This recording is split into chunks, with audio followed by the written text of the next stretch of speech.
Hello friends, আপনাদের সকলকে স্বাগত জানিয়ে আজকে আমি আমার রেসিপি শুরু করছি। আজকে একটি নতুন রেসিপি আপনাদের সাথে আমি শেয়ার করব। তো রেসিপিটি হচ্ছে বাঁধাকপির একটি রেসিপি। বাঁধাকপির রেসিপি সবাই পছন্দ করে কম বেশি।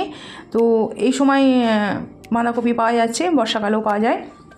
তো ভাবলাম একটা নতুন রেসিপি আপনাদের সাথে আমি শেয়ার করি।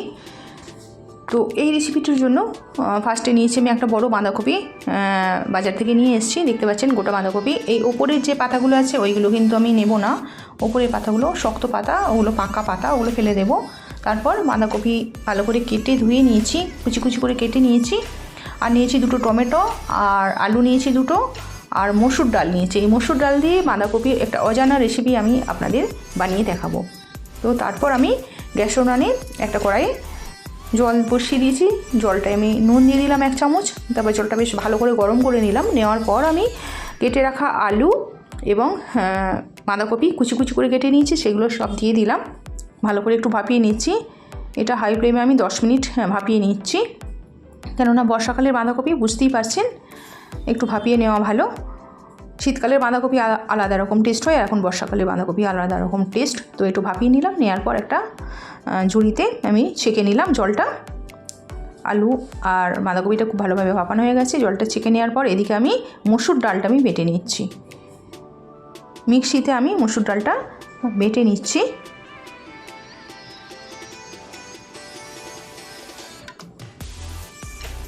মসুর ডালের সাথে কয়েকটা কাঁচা লঙ্কা আমি দিয়ে দিলাম। সামান্য একটু জল দেব, খুব সামান্য, বেশি জল দেওয়া যাবে না, বেশি জল দিলে পাতলা হয়ে যাবে। তো একটু সামান্য জল দিলাম। দিয়ে এদিকে গ্যাস উনানে আবার কড়াই বসিয়ে দিয়েছি। তারপর এখানে আমি শুকনো খোলায় কয়েকটা চিনে বাদাম দিয়ে দিলাম। শুকনো খোলায় কয়েকটা চিনে বাদাম আমি ভেজে নিচ্ছি। খুব টেস্টি হবে কিন্তু এইভাবে রান্নাটা করলে। এটা নিরামিষ রেসিপি সেহেতু নিরামিষ রেসিপি একটু টেস্টি করার জন্য আমি এই চিনাবাদাম ব্যবহার করেছি। চিনাবাদামটা কাঠখোলায় ভাজা হয়ে গেছে, মানে শুকনো খোলায় ভাজা হয়ে গেছে, তুলে নিলাম। তারপর গ্যাসে উনানে কড়াইতে আবার সর্ষের তেল দিয়ে দিলাম। তো 5 ফোড়ন আর শুকনো লঙ্কা আর গোটা গরম মশলা দিয়েছি, এলাচ, লবঙ্গ, দারচিনি দিয়েছি। নিরামিষ রেসিপিতে সবসময় কিন্তু গরম মশলা দিয়ে করলে কিন্তু খেতে খুবই টেস্টি হয়। আর দিয়ে দিলাম দুটো তেজপাতা। তারপর ফোড়নটা খুব ভালো করে গরম করে নেওয়ার পর আমি দুটো টমেটো এখানে দিয়েছি। দুটো টমেটো 4 পিস করে নিয়েছি। একটা টমেটো 4 পিস, মানে দুটো টমেটো আমি 8 পিস হয়েছে। তো তেলে ভালো করে নাড়াচাড়া করে নিলাম টমেটোটা। তারপর আমি পরিমাণ মতো লবণ আর হলুদ গুঁড়ো দিয়ে দিলাম। আবারও একটু নাড়াচাড়া করলাম টমেটো দুটো ভালো করে নাড়াচাড়া করে নেওয়ার পর আবার দিয়ে দিলাম জিরে গুঁড়ো আর লঙ্কার গুঁড়ো। খুব ভালো করে নাড়তে থাকলাম। দেখতে পাচ্ছেন টমেটোগুলো নাড়তে নাড়তে কিন্তু অনেকটা নরম হয়ে গেছে এবং কালারটাও খুব সুন্দর বেরিয়ে গেছে। এরপর আমি ভাপিয়ে যে রেখেছিলাম বাঁধাকপি আর আলুটা দিয়ে দিলাম। এবার খুব ভালো করে কিন্তু নাড়াচাড়া করতে হবে।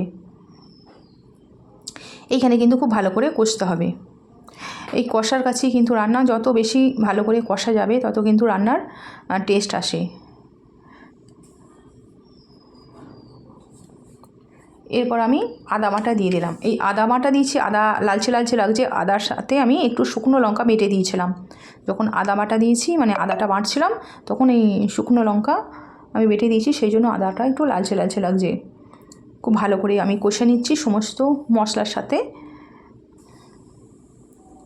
লো ফ্লেমে কিন্তু আমি কষছি। হাই ফ্লেমে কষলে কিন্তু মশলাটা বা তরকারিটা পুড়ে যাওয়ার সম্ভাবনা থাকবে। তো লো ফ্লেমে আমি আস্তে আস্তে কষতে থাকলাম। দেখতে পাচ্ছেন যেহেতু আমি ভাপিয়ে নিয়েছি, অলরেডি সিদ্ধ হয়ে গেছে, তো তার জন্য একদম মাখা মাখা পাড়া হয়ে যাচ্ছে এখনই। তারপর মিষ্টির জন্য 2 চামচ চিনি দিয়ে দিলাম। যেহেতু নিরামিষ রান্না, এখানে একটু মিষ্টি মিষ্টি বেশ ভালোই লাগে।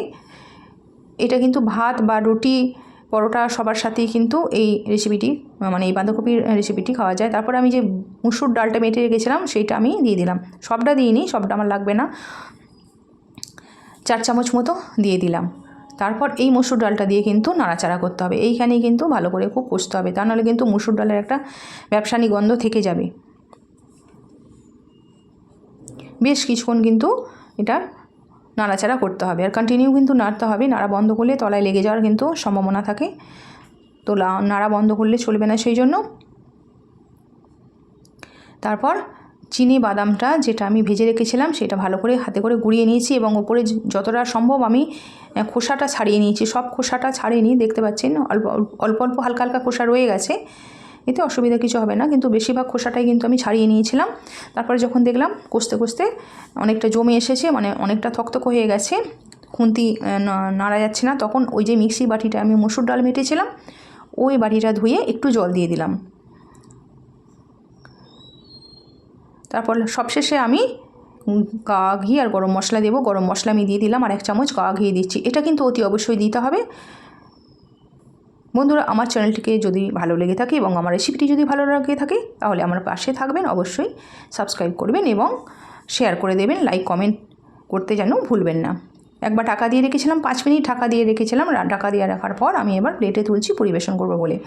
আমার বাঁধাকপির ঘন্ট একদম রেডি হয়ে গেছে, এবার গরম গরম পরিবেশন করব। আজ আসি বন্ধুরা, সকলে ভালো থাকবেন, সুস্থ থাকবেন। আপনাদের সঙ্গে